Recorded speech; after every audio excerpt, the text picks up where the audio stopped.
Why, hello and welcome everybody. It is Pohx again. So today in this video, we're going to go ahead and go into some leveling, leveling routes for Tree of Savior. Now, I do want to state right now off the top of my head that these are not the best routes. These are not the most efficient things. You know, the game has been out for just about 2 days here over in North America. And unless you played in Korea, then you don't know all of these routes. Let's be realistic. So, but we're doing okay. You know, we're in like the top 150. Nothing too special. I just woke up. I've been playing pretty casually. I need to pick this up, get to like rank 30. Yeah. So let's explain some of the leveling routes now. What I would recommend you do first off is actually look at this map and study it, because if you don't have the map memorized, then it's gonna suck ass. So I'm still in the process of memorizing my maps. Anyway, so this is what we're gonna do. What I first did is I started over, on this side. Now you could start over in Orsha if you choose to. I'm just more familiar with Chlamydia, so I started over in Chlamydia. Now from there, you pretty much want to just run. This part really, this beginning part doesn't really matter, because I mean everyone should follow along. But basically, I skipped this area here, the west area, went straight east. And then as you're running to east from, to go from place to place to place, I'm constantly killing monsters, following the quest line here. So this level 6 area takes me to a 12. This 12 area takes you to Crystal Mine. Then you have Crystal Mine first, second, and third floor. Oops. After you're done with the Crystal Mine, I think you're around here at Gale Plateau, I believe. Gale Plateau. Then over here you've got Nerfertus Cliff, and you can see these are all kind of going together. And after the cliff, you have Tenant Garden at 35. You can see this, and then you have Tenant Church. Now, this is usually the time I know a lot of people that are lower level get stuck and don't understand what to do, because they're like, dude, I'm like 10 levels under. People are telling me to save my EXP cards. What the fuck am I supposed to do? What I recommend for you to do at that point is actually go to the second town. This is not what I did, and this is what I wish I did. But if you go to Orsha, and you run north, you can see where to go here. I think you want to make it to this one. No, not the quarry. I think it's Nido's Jungle. It's one of these. If you look here, your main storyline will pick up again over here as long as you're within level range. Or maybe it's Koru Jungle. Here. It's Koru Jungle. So you start in Koru Jungle, and now you have additional zones. So you go from the jungle to Nido's Jungle to Dadan Jungle. I don't know how the quarry is. I couldn't find any quests in the quarry. And then this takes you to 45, which could take you to the assembly hall. And then you can leave it alone and come back to it after. And then you could go, for example, back to Tenant Chapel or Tenant Garden, which was over here. Where is it? This whole Tenant Church area, because this is 40 to 44 to 48. You can clear that. You can either again choose to go back over to this side or Orsha. Or you can go through. You've got like Vajra Ravine, Vieta Gorge, Cobalt Forest, something Glen. From here, you can go ahead and alternatively skip past, run through here to get over here. And then you're at Gateway of the Gate King.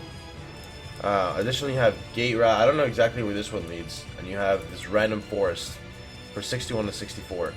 But then we have Gateway of the Great King, Ramtus Ridge, Overlong Bridge Valley. Now, I will state that when you hit around level 50, around 50 to 55 or so, there's a dungeon that opens up.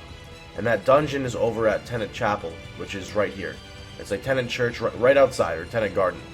There's a dungeon. It's actually, if you look all the way on the right, there's that box. That area is an insane dungeon. And you'll go from like level 50 to 60 doing it. Basically, if you queue in randomly, it's gonna put you with four different class types, base class types, and that will skyrocket your levels. Now, note you can only do 3 dungeon runs a day, and that's it. Well, if you don't have a token, then it's 2. So anyway, after you get that, you're literally just following the storyline. What you want to do is make sure you follow the storyline. And for people who are gonna ask about cards, if you come on my stream and type !cards, it'll bring it up for you. I'll go ahead and type that description of what it says in the comments below.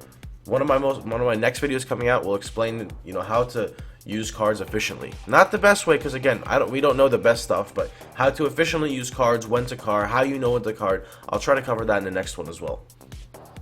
But yeah, like I said, literally, it's as easy as that. You're just gonna follow the storyline. Or you follow the storyline and you just follow the questing hubs and you just keep going from zone to zone to zone. You can see like it's all linked. 61, 64, 67, 69, 73, and then, you know, when it jumps here, when it gets a bit higher, you can just go ahead and flip alternatively. There's another area down here. Where is it? Shit. Over to the left side. There's another one.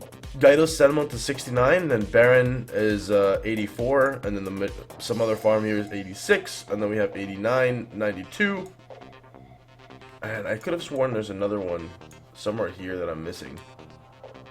I thought there was another one like around here, but they moved the maps around, so I got confused. Yeah, man, so you literally just keep following the quest line. The quest line will take you very far into the game. Keep doing all those side quests. Remember, talk to every NPC. Regular NPCs give you gold quests, which is your main storyline.